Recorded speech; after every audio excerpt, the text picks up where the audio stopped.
What is up mga kamoto hooligans? This is Adwin George again for another test ride dito sa Archway Cavite Motorcycles.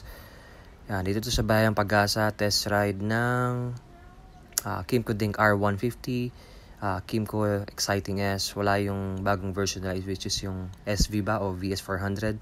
Pero yan. And last one is Kymco Moto or KRV Moto 180. Ito yung chain drive. Meron para silang bagong launch ng motor dito, which is itong kamukha ng Yamaha PG1.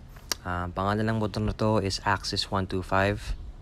Yan, camp ready motorcycle. Napakaganda, may bracket agad sa harap ng headlight, LED projector headlights, pati mga signal lights. Meron din siyang bracket para sa likod, for luggage din yan. Meron din dyan sa harap. Kompleto na. High mounted din yung exhaust. Tapos meron din tayong Dura tires, parang Dura tires actually, na dual sports sa likod. Sa harap din, dual sports. Yan. Hindi lang ganun kadalapat yung mga gulong, pero which is good since 125 lang yung engine. Elevated yung fenders sa harap. Tapos telescopic forks. Napakaganda ng handlebars. May cover din yung harap. Yan. Wala pa lang itong test ride since ito pa yung pinaplansya nila. Pero we'll see. Abang-abang lang tayo. At ang SRP pala nitong Monarch 125, Axis 125, is 77,000. Check out yun na lang yung motor na to sa Bayang Pag-asa dito sa Archway Cavite. Para to sa mga motorista na napakahilig mag-camping kasama ang mga motor nila. Yan. Solid to, solid. At mag-proceed na tayo sa test ride natin. Uunahin natin itong Kymco Dink R150. First impression ko sa Kymco Dink R150 is napaka-smooth niya gamitin. Napakaganda ng engine niya. At walang lula factor sa arangkada. Goods naman. Kahit 4-valve siya. Tapos napakaganda ng handling and suspension. Napaka-nimble. Napakadaling maniobra.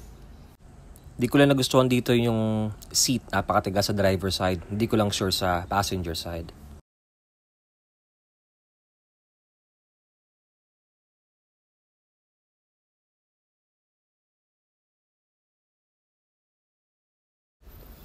Yan, mayroon siyang malaking windshield sa harap, TCS, ABS dual channel, tapos yung gulong niya by 13s, harap likod, napakalawak na underseat compartment, kasya ang full face at half face helmets, digital gauge, adjustable levers left and right, kita nyo naman, napaka-bulky ng side mirror, solid.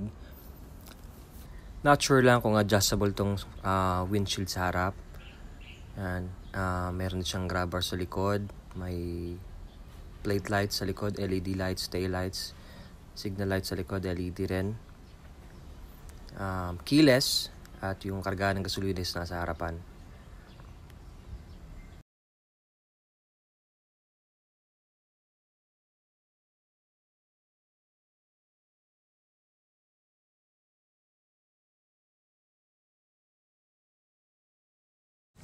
Next naman is itong KRV Moto 180, itong belt drive.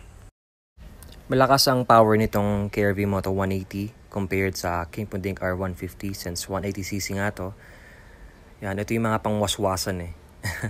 At, digital gauge, napakaganda rin. Naked handlebars, napakaganda. Napakaganda ng design.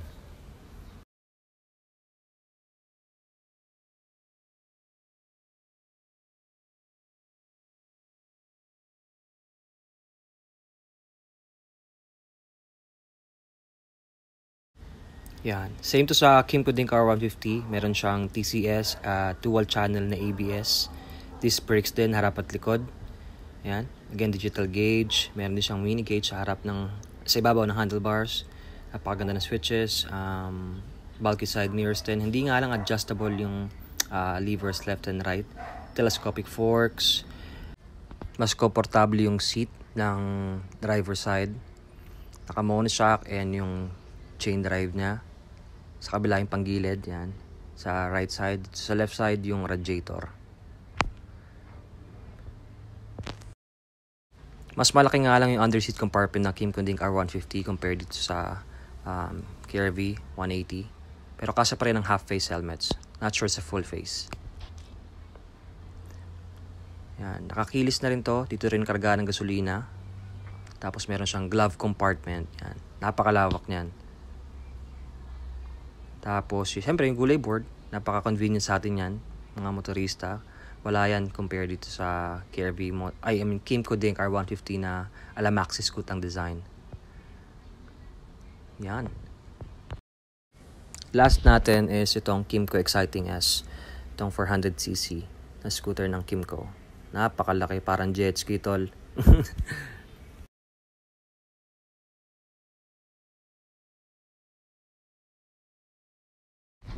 Napaka-smooth nitong Exciting 400S at medyo may kabigatan ng motor. Tapos combination ng digital and analog yung panel niya sa harap. At napakataas yung windshield, halos hindi mo na ramdam yung hangin sa tumatama sa mukha mo.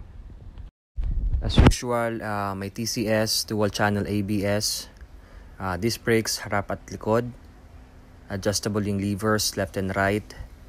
Mas bulky yung side mirrors nito. Maganda naman ng projection na nasa likod mo. Tapos napakalapad ng upuan. Pareha sa passenger side at driver side. Parang camel back seat nga yung upuan. Napaka-komportable niyan. Napakalaking exhaust sa likod. Meron din siyang tire hugger. Ito nga lang hindi siya keyless. Yan, as you can see. Siguro yung bagong model is keyless na.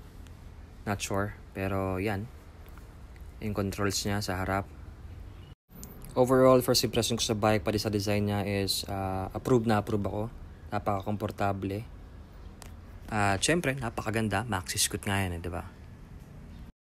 At sa lahat ng bikes na test ride ko, itong Kymco Dink R150, Kymco Exciting S 400, tsaka yung Kymco Moto or KRV Moto 180, lahat sila tiptoe ako. Ang height ko is 5'5", nearly 5'6". Tiptoe pa rin, pero manageable naman.